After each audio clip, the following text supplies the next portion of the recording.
동부가족 여러분 반갑습니다. 주일 잘 보내셨습니까? 심려를 깨셔서 참으로 죄송합니다. 그래도 오늘의 묵상은 이렇게 가정에서 계속됨을 알려드립니다. 오늘 말씀은 누가복음 18장 1절부터 14절까지 말씀인데 1절부터 8절까지 말씀을 보려고 합니다. 예수님께서 하신 말씀이 무엇이냐면 항상 기도하고 낙심하지 말아야 된다라고 말씀하시는 내용입니다. 그래서 어떻게 낙심하지 않을 수 있는가 기도하다가 이런 내용입니다. 사실은 낙심이라는 것은 기도하는 사람은 안 하고 기도하지 않는 사람이 낙심할 것 같잖아요. 그리고 기도라는 것이 낙심한 사람이 하는 건데, 근데 오늘 말씀은 기도하던 사람이, 항상 기도하는 사람이 낙심할 수 있는데, 근데 어떻게 낙심하지 않을 수 있는가, 그리고 왜 낙심하는가, 이러한 것들을 말씀을 하고 계십니다. 잘 아시는 대로 어떤 도시에서 일어난 일을 가지고 말씀하셨죠. 재판장이 있고 그리고 그 도시에 과부가 있습니다. 이 과부는 말 그대로 보면 남편이 없잖아요. 사회적인 약자입니다. 그러니까 누군가의 도움이 필요한 거죠. 이것만 봐도 의지할 데가 없고, 그리고 특별히 또 원수가 있어요. 원수에 대해서 원한을 진 게 있는데, 이것만 봐도 이 여인은 약자이고 혼자 해결할 수 없는, 낙심할 수밖에 없는 그런 상황인 거죠. 근데 이 낙심할 수밖에 없는 과부가 다른 데 도움을 빌릴 데가 없으니까 이제 사법부로 간 거죠. 재판장에게 도움을 구하러 갔다는 거죠. 근데 설상가상으로 이 재판관을 만나는 순간에 이 여인은 더 낙심하게 됩니다. 어떻게 낙심하게 되냐면, 이 재판관이 하나님을 두려워하지 않아요?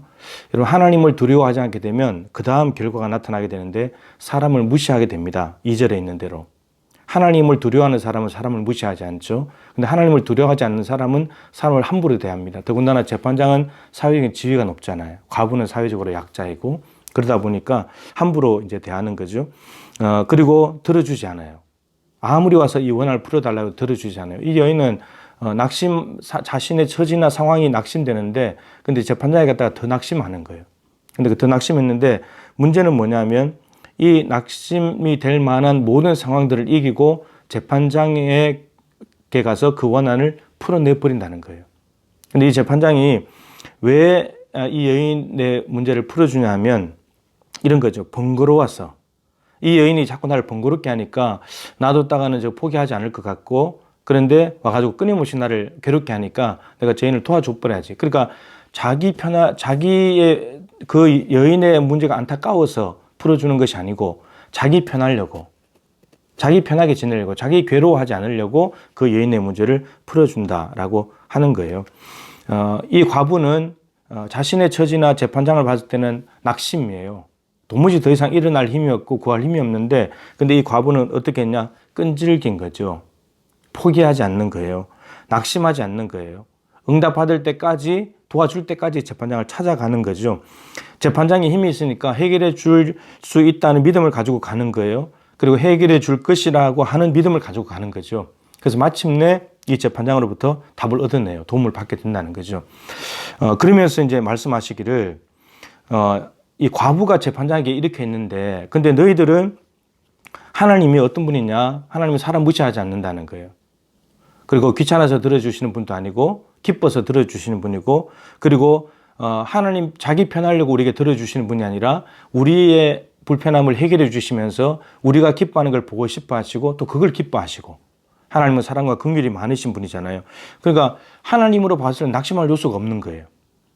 낙심할 요소가. 그리고 우리는 이 과부에 못지않게 낙심할 만한 상황이 있을 수도 있고 없을 수도 있어요. 근데 이 과부는 온통 낙심할 상황인데, 근데 불의한 그 재판장에게 답을 얻어냈는데, 근데 우리에게 말씀하시기를 너희들은 하나님을 봤을 때는 낙심할 만한 요소가 전혀 없는데 너희들은 왜 낙심하냐 이거예요.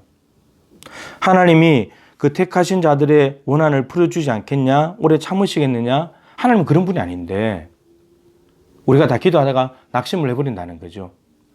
아버지가 어떤 분이신지를 모르니까, 끈질기지 않으니까, 그냥 몇 번 해보고 그냥 그만둬버리니까 이렇다는 것입니다.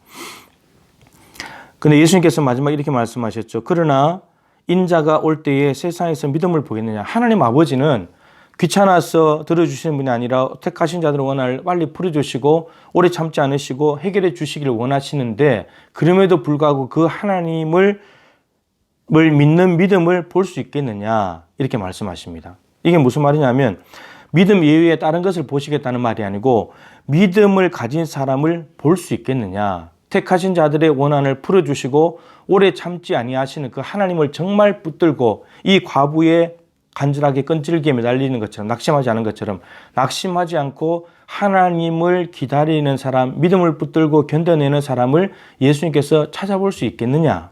많은 사람들이 낙심을 해버린다는 거예요.